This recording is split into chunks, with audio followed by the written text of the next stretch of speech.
Hello बच्चों, कैसे हैं आप लोग। आप सभी का स्वागत है आपके अपने YouTube channel Anil R classes में। आज हम सबसे पहले आप सभी को बेस्ट ऑफ लक करना चाहते हैं, क्योंकि बोर्ड एग्ज़ाम चालू हो चुके हैं।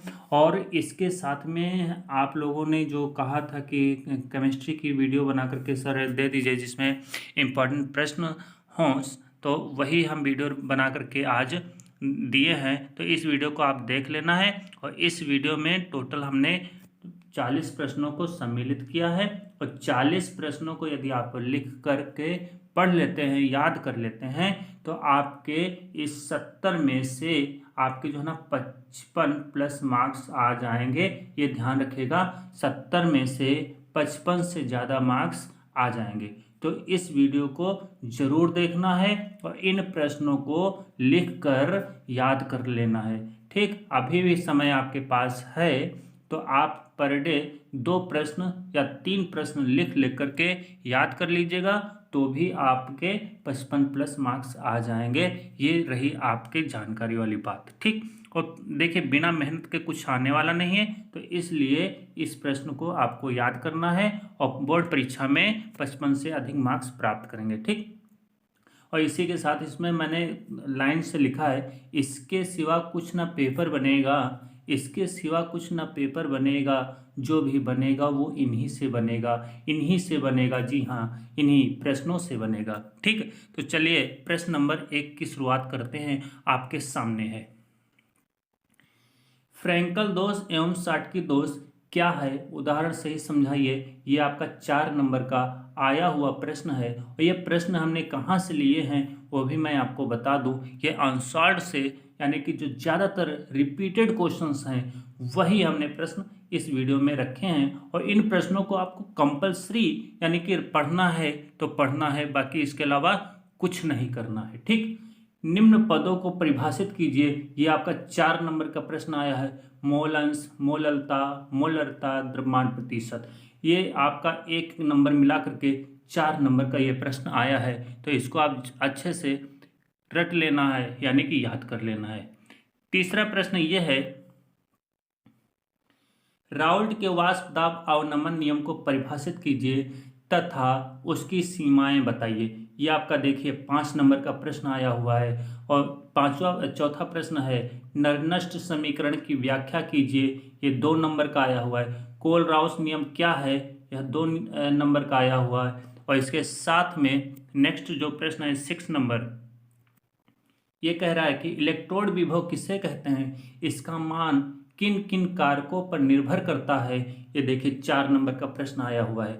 ये जितने भी मैं प्रश्न हैं ये सारे के सारे 1 बार नहीं, 2 बार नहीं, 3 बार नहीं, कम से कम 5 या 6 बार रिपीटेड क्वेश्चंस हैं। ठीक, तो इसलिए इन प्रश्नों को जरूर पढ़ना है, बाकी चाहे कुछ ना करना है, इनको जरूर पढ़ना है। ठीक है, मानक इलेक्ट्रोड विभव किसे कहते हैं, उदाहरण से समझाइए। देखिए 4 नंबर का आया हुआ प्रश्न है। विद्युत रासायनिक श्रेणी किसे कहते हैं, इसके प्रमुख लक्षण एवं उपयोगों का वर्णन कीजिए। देखिए 5 नंबर का ये भी प्रश्न आया हुआ है। ठीक, कोल राउस नियम को परिभाषित कीजिए।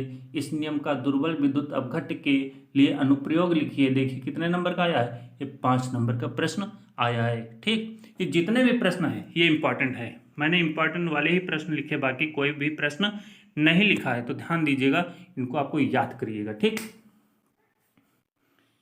10 नंबर कह रहा है कि अभिक्रिया के वेग से आप क्या समझते हैं। ये 2 नंबर का प्रश्न है। अभिक्रिया की आणविकता से आप क्या समझते हैं, ये भी 2 नंबर का है। और नेक्स्ट क्वेश्चन है 12 नंबर, तापीय गुणांक क्या है, अभिक्रिया के वेग से इसका संबंध बताइए। देखिए 2 नंबर का प्रश्न आया हुआ है। मतलब जितना जो पूछा गया है और कितने नंबर का प्रश्न पूछा गया है वो सारी जानकारी इसमें दे रखी है। 13 नंबर देखिए क्या कह रहा है, सिद्ध कीजिए कि प्रथम कोटि की किसी अभिक्रिया की अर्धायु अभिकारक की प्रारंभिक सांद्रता पर निर्भर नहीं करती है। इंपॉर्टेंट प्रश्न है 4 नंबर का। यह भी जो है ना देखिए आया है कितने नंबर का, 4 नंबर का। अभिक्रिया की आणविकता तथा कोटि में क्या अंतर है, उदाहरण देकर स्पष्ट कीजिए। 4 नंबर का देखिए प्रश्न आया है। यानी अभिक्रिया की आणविकता और कोटि में अंतर भी आपको बताना है। 15 नंबर कह रहा है कि अभिक्रिया की कोटि को परिभाषित कीजिए। शून्य कोटि की अभिक्रिया का एक उदाहरण तथा उसके वेग स्थिरांक का व्यंजक लिखिए 5 नंबर का प्रश्न आया है। ठीक, मतलब 5 नंबर में आपको क्या क्या लिखना है वो सारी जानकारी इस प्रश्न में दे रखी है। ठीक, नेक्स्ट प्रश्न है 16 नंबर।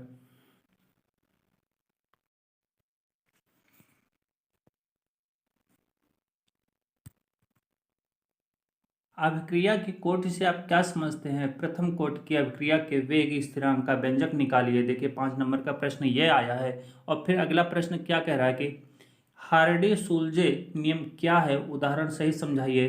देखिए 3 नंबर का हार्डी सुलजे नियम आया है। ठीक है, द्रव स्नेही द्रव विरोधी कोलाइड किसे कहते हैं, और प्रत्येक को एक एक उदाहरण सहित समझाइए। यानी द्रव विरोधी और द्रव स्नेही कोलाइड जो होते हैं उनके उदाहरण देकर के आपको समझाना है। ठीक, नेक्स्ट प्रश्न है 19 नंबर।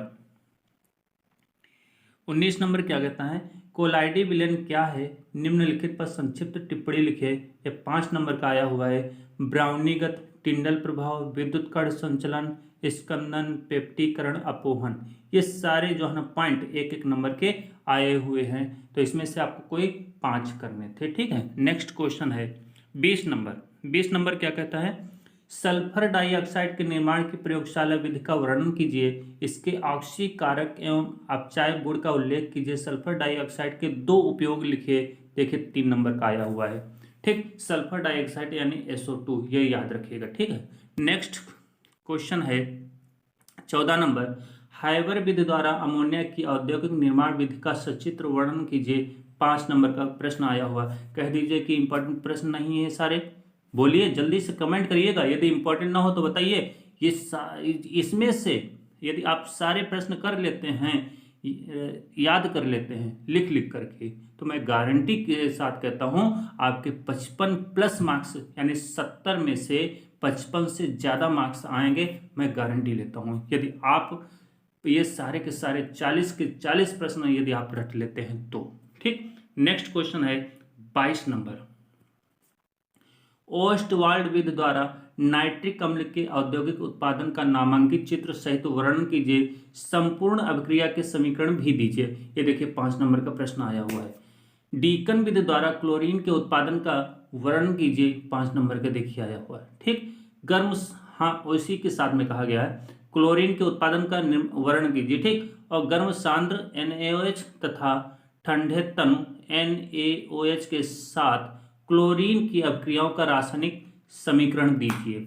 और क्लोरीन के 4 उपयोग लिखिए। ये टोटल कितने नंबर का है, 5 नंबर का आया हुआ है। ठीक, नेक्स्ट क्वेश्चन है 24 नंबर। 24 नंबर क्या कहता है, उपसह संयोजन संख्या क्या होती है, एक उदाहरण दीजिए। ये देखिए 2 नंबर का प्रश्न ये आया हुआ है। अगला प्रश्न है संकर आयन को परिभाषित कीजिए। 2 नंबर का प्रश्न है। लिगेंड क्या है, एक दंती एवं द्विदंती लिगेंड की परिभाषा एवं उदाहरण दीजिए। 2 नंबर का प्रश्न आया हुआ है। हाइलोएल्केनों के बनाने की 2 सामान्य विधियों के रासायनिक समीकरण लिखिए। ठीक, तथा इनकी निम्नलिखित के साथ अभिक्रियाएं लिखिए। ये 4 नंबर का प्रश्न आया है। किसके साथ अभिक्रियाएं लिखना है, KOH के साथ, AgCN के साथ यानी कि पोटेशियम हाइड्रोक्साइड के साथ और सिल्वर साइनाइड के साथ। ठीक, नेक्स्ट क्वेश्चन है 28 नंबर। प्रयोगशाला में शुद्ध एथिल ब्रोमाइड बनाने की विधि का नामांकित चित्र तथा होने वाली अभिक्रियाओं के रासायनिक समीकरणों सहित वर्णन कीजिए। ये 5 नंबर का प्रश्न आया हुआ है। 29 नंबर कह रहा है सैंडमायर विधि द्वारा क्लोरोबेंजीन बनाने का रासायनिक समीकरण लिखिए। एल्यूमिनियम क्लोराइड की उपस्थिति में क्लोरोबेंजीन की क्लोरोमीथेन तथा नाइट्रिक अम्ल से होने वाली अभिक्रियाओं के रासायनिक समीकरण लिखिए। देखिए 5 नंबर का प्रश्न आया हुआ है। सैंडमायर विधि कह दीजिए इंपॉर्टेंट नहीं है, बोलिए ऐसा हो ही नहीं सकता ये इंपॉर्टेंट प्रश्न होना। ठीक, तो इसलिए इन प्रश्नों को जरूर पढ़ना है, इन प्रश्नों के उत्तर को याद करना है, लिख लिख करके याद करना है। मैं बार बार रिक्वेस्ट करता हूँ यदि आप लिख लिख करके याद करते हैं तो मैं गारंटी लेता हूँ कि 55 प्लस मार्क्स आपके आएंगे 70 में से। ठीक,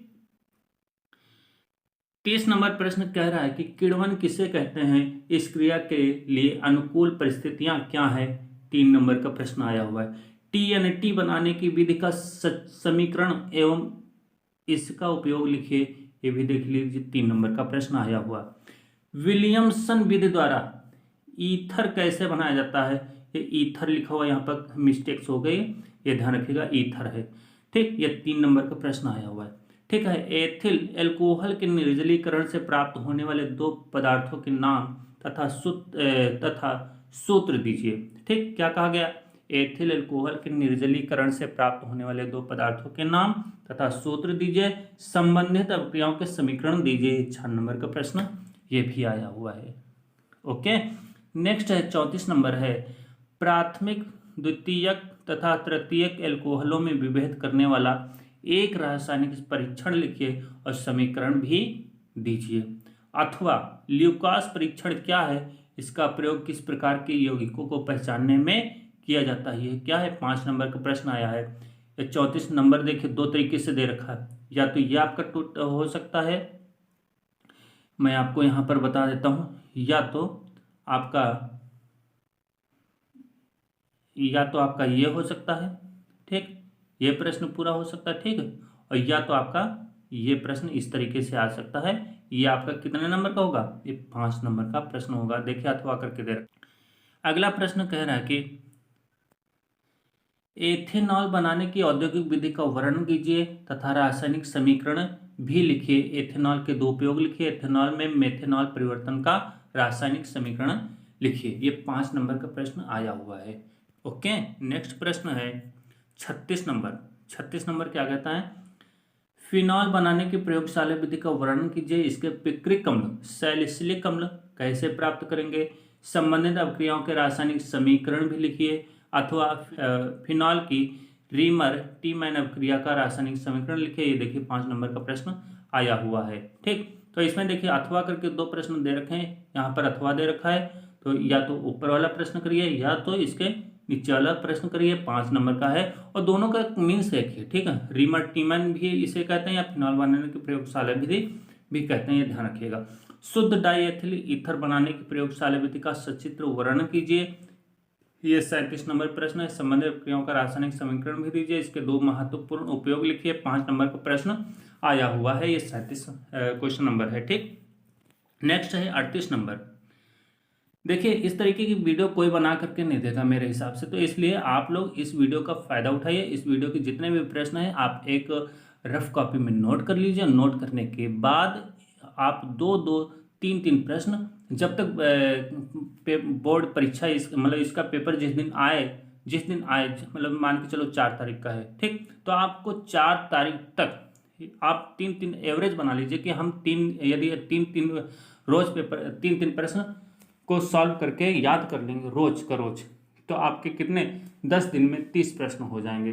ठीक, वो अभी उम्मीद है 14-15 दिन पेपर के हैं इस केमिस्ट्री वाले के। ठीक, यदि आप 14 तिया कितना हुआ 42, यदि 3 प्रश्नों को रोज याद कर लेते हैं तो भी आपके कितने 42 प्रश्न हो जाएंगे। 42 हमने दिए नहीं 40 ही दिए, तो आसानी से 14 दिन में ये सारे के सारे प्रश्न तैयार हो सकते हैं। तो इसलिए इनको आप रूटीन बना लीजिए कि 3 प्रश्नों को याद करना है। कितने 3 प्रश्नों को पर डे याद करना है। ठीक, लिख करके। फिर 38 नंबर दे रखा है, एल्डिहाइड एवं कीटोन बनाने की 2 सामान्य विधियों का समीकरण लिखिए तथा रासायनिक समीकरणों द्वारा निम्न को समझाइए। 5 नंबर का ये प्रश्न आया हुआ है, कैनिजारो क्रिया, हेलोफॉर्म क्रिया, एल्डोल संघनन। तो इसमें क्या है आपको इस पॉइंट पर बताना था। नेक्स्ट प्रश्न है 39 नंबर। 39 नंबर क्या कहता है, प्रयोगशाला में फॉर्मेल्डिहाइड बनाने की सचित्र विधि का वर्णन कीजिए। इसकी सांद्र सोडियम हाइड्रोक्साइड घोल यानी सांद्र सोडियम हाइड्रोक्साइड का घोल और या तो तथा कह रहा अमोनिया के साथ होने वाली क्रियाओं को समीकरण सहित समझाइए। ठीक, इसके 2 उपयोग भी लिखे। किसके, फॉर्मेल्डिहाइड के 2 उपयोग भी लिखना है। फॉर्मेल्डिहाइड का सूत्र क्या होता है आपको पता है ना, यदि पता है तो कमेंट करके हमें जरूर बताएंगे।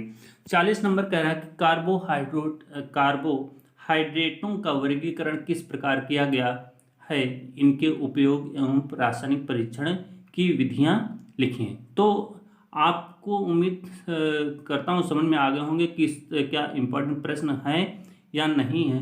यदि इंपॉर्टेंट प्रश्न हैं ठीक, तो आप इन प्रश्नों को लिख लीजिए और लिख करके इनके उत्तर यानी कि आप देख सकते हैं और याद कर सकते हैं। ठीक, और एक चीज़ और है, इन प्रश्नों के उत्तर कैसे मिलेंगे वो भी मैं आपको बता देता हूँ। आप कहीं ना जाइए, आप क्वेश्चन बैंक उठाइए और स्टार्टिंग में जैसे हमने चैप्टर वाइज ठीक नोट किए हैं प्रश्नों को, आप फर्स्ट चैप्टर में देखेंगे तो ऊपर वाले 1-2 प्रश्न मिलेंगे, सेकंड चैप्टर में देखेंगे तो तीसरा चौथा प्रश्न मिलेगा।